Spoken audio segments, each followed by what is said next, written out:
Hi, it's Miss Pat again, and we're here for a scary story time.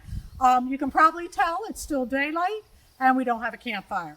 But there's a reason for that. You're going to know in just a few moments. Tonight's story is actually going to take place in this old barn behind me. So let's take a walk inside.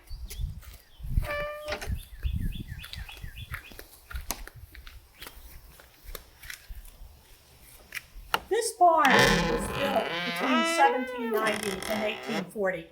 It's an old log barn. It started to have a few issues, so we had to redo some of the siding on it, so you'll see some newer wood. But if you look, the beams in this barn are still the original beams. And if you kind of walk back in here, you get a better view for how it was actually built. There's probably only about 12 of these barns in Carroll County total. Tonight's story actually has its base in Ohio. It's an urban legend. I can't tell you where in Ohio, but I want to share this with you before we get started. Legends have their basis in truth. The people really existed, or the place existed, or maybe the whole story had its roots in truth. But over the years, people have added things and embellished the stories, and that's where the legend comes into play. And it's kind of hard to separate out the fact from the fiction. Now, the story that I'm going to tell you this evening is called The Seventh Barn.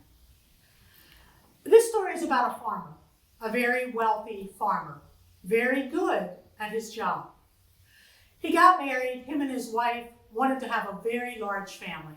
And he was so excited when she told him she was pregnant with their first child that he decided he was going to build a barn for that child.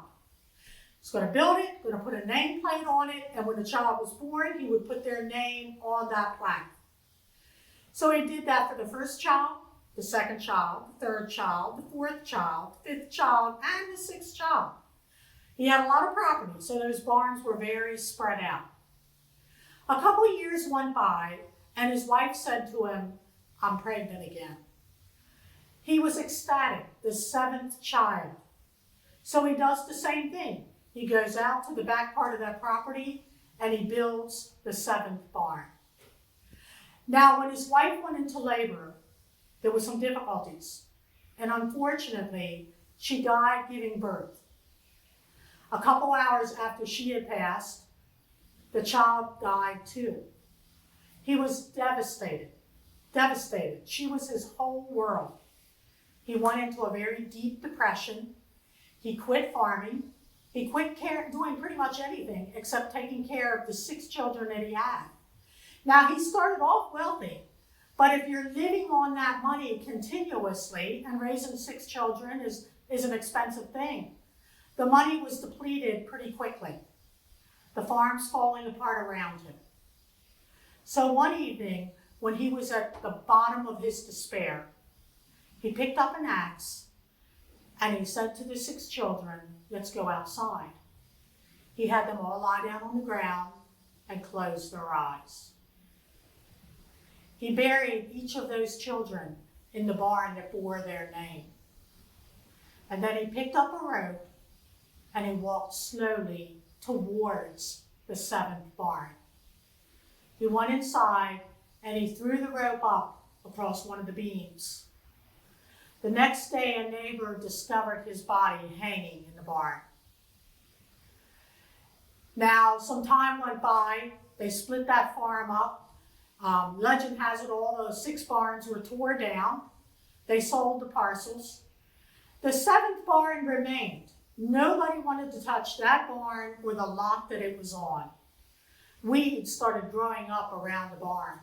There were a lot of stories by the local people about how you could hear strange things coming from that barn at night, strange sounds. And I'm sure there was the occasional person who ventured into that barn on a moonlit night, only to run back out again.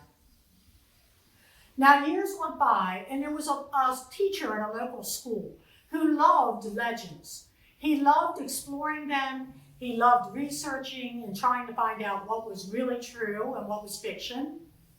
So he heard the story of the 7th barn, and he couldn't get it out of his head. He started going all over Ohio trying to find out where this barn could have been located. He came home one evening. He told his wife, "I found it." The 6 other barns still stand. They were separated out and they were sold. And he knows it was those 6 barns because they each have a name plaque on the front of them. And the 7th barn still stands surrounded by weeds. So he told her he was going to take his son, or their son, and he was going to go spend the night in that 7th barn. His son shared his enthusiasm for these stories and legends. They were going to get up sleeping bags together and some things. They were going to go sleep in the barn overnight and see if anything did occur. He told her they'd be back right around breakfast time. The next morning came, breakfast came and went, they hadn't returned. Lunch came and went, hadn't returned. By supper time, she was starting to panic. He hadn't called, nothing. She called the police. She told them the area where they were headed. They went out and started looking for them. A couple hours later, a police officer came back to the house. They had found the car parked along the side of the road. And when they approached what they thought was the 7th barn, they could hear a strange creaking noise coming from within. When they opened the door, they saw the father and the son hanging from one of the beams. Now that's my story of the 7th barn, and I leave it up to you to figure out what's truth and what's fiction. But I want you to keep this in mind. There's a lot of old barns in this country, in this state, and a lot of them in various states of disrepair. And there are a lot of people who like to explore old barns. But be very careful, because you never know what you might find hanging around.